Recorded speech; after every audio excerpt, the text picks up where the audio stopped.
यह साल था 1942। भारत पर अभी भी ब्रिटिशर्स का ही राज था। इस सोने की चिड़िया को लूटने में कॉलोनाइजर्स ने कोई कमी नहीं छोड़ी थी। जहां किसी कीमती चीज की इंफॉर्मेशन मिलती, वहां ये उसे एक्सप्लॉइट करने पहुंच जाते। और इस बार तो बात खजाने की थी। राजस्थान के बीकानेर के नजदीक एक छोटे से गांव मृतनगढ़ के पहाड़ों के नीचे एक गुफा थी, जिसमें इतना खजाना छुपा हुआ था जितना पूरे के पूरे ब्रिटिश म्यूजियम में समा नहीं पाता। Keep digging. The site might hold the treasures we have crossed oceans for. Sir, we are trying, sir, but the cave is fooling us. What do you mean by that? Sir, when we try to dig here, we hear sound from there, and when we dig there, we get sounds from here. We feel there is something inside the soil that is tricking us, sir. Shut up. Such things do not exist. Focus on your work, you idiot. I want this job to be finished by tomorrow morning. अचानक जोर से हवा चलने लगी। गुफा में हवा, सब चकरा गए। सोल्जर्स की मशालें बुझ रही थी। कुछ मिनटों के लिए पूरा अंधेरा छा गया। Steady, light it again. मशालों की रोशनी जब वापस आई, तब गुफा में कुछ बदल गया था। दीवार पर किसी के पंजे के निशान थे। अरे बाप रे, ये दीवारों पर पंजे के निशान कहाँ से आए? हे भगवान, ये जगह ठीक नहीं है। हमको मालूम था वो जाग जाएगा। कौन? नाम नहीं ले सकते। What exactly are you two conspiring over there? Sir, there are some marks on the wall. First not there, now they are there. Some demon. I've told you before, there's no such thing as demons. It's nothing but native superstition. तभी मानो captain की बातों को challenge करने के लिए गुफा के अंधेरे से कुछ बहुत तेजी से उनकी तरफ आ रहा था।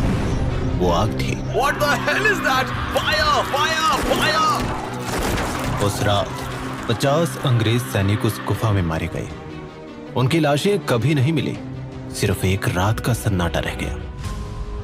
इस बात से डरकर गांव वालों ने गांव छोड़ दिया।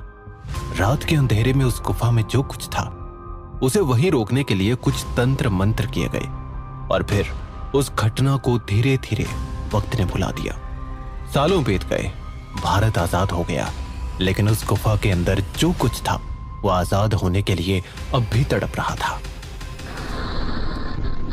आज की तारीख में मृतनगढ़ बंजर था।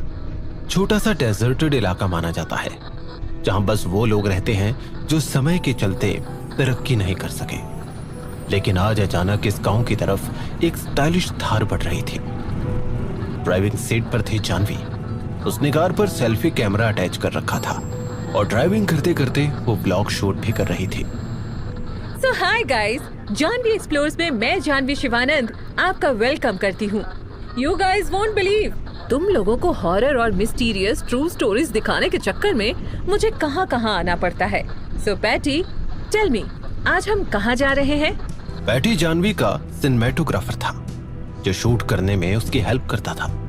साथ में सुरभि नाम की 19 साल की एक इंटर्न भी थी, जिसे बस व्लॉगिंग और कंटेंट क्रिएशन सीखना था। जानवी एक बहुत बड़े ओटीटी चैनल के लिए कंटेंट बनाती थी। जानवी खुद bachelor of mass media graduate थी और उसने इन्वेस्टिगेटिव जर्नलिज्म में पीजी भी किया था। अब वो सारा दिमाग वो चैनल के लिए एजी, ड्रामेटिक और क्लिक बैटी वीडियो बनाने के लिए उसे यूज करती थी। So we are heading towards Mitrangarh, which is a very goofy place if you ask me. Why goofy? मैंने बहुत पहले एक आर्टिकल पढ़ा था जिसमें ये लिखा था कि यहाँ ब्रिटिशर्स का एक पूरा का पूरा रूप गायब हो गया था। OMG पैटी, इससे एक चीज प्रूव हो गई। What? यही कि तू पढ़ता भी है। Very funny. Anyways guys, हमारा बैंटर तो चलता ही रहेगा। देखते हैं मित्रानगढ़ में हमें क्या मिलता है। कोई भूत रहस्यमय तहखाना, वैम्पायर्स हाथ लगते हैं या फिर पिछली बार की तरह केस डिबंक हो जाता है। Keep watching and like, share and subscribe. जैसे ही कैमरा ऑफ हुआ, जानवी का एक्सप्रेशन ही बदल गया। ये Babli happy go lucky character